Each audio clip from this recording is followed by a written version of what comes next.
When people first learn about the Finger Lakes, they tend to learn about it through the lens of wine, and that's for a good reason. It's literally one of the most premier wine regions in the country. But there is another part of the region's history that doesn't get enough attention, and that is the Haudenosaunee Society, also known as the People of the Longhouse, which is the group that inspired the women's rights movement right here in the Finger Lakes. So the Haudenosaunee was a confederacy of 6 nations, including Seneca, Cayuga, Onondaga, Oneida, Mohawk, and Tuscarora. And the Finger Lakes was their home long before the European settlers arrived. But unlike most societies of that era, and even centuries after, women were just not sideline characters. They controlled land and food supply, and managed village life, internal affairs, and property, all of which that were passed down through the maternal line. So if you were born into a Haudenosaunee clan, your identity, status, and belonging all came from your mother. In fact, women held chief titles and were responsible for nominating leadership, as well as holding the power to remove it. And at the center of Haudenosaunee Society was the first clan mother, Jikonsaseh, who was also known as the Mother of Nations during a period that historians typically debate somewhere between 900 and 1400 CE. But it was Jikonsaseh who helped establish the rights and responsibilities of both male and female leadership within the Confederacy. And nearly 1,000 years later in the 19th century, early suffragettes such as Elizabeth Cady Stanton and Susan B. Anthony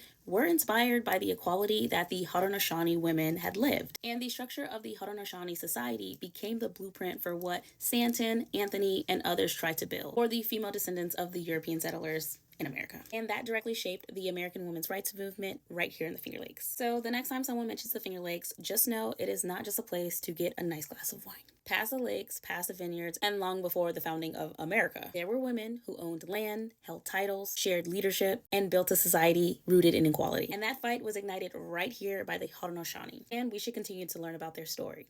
Cheers.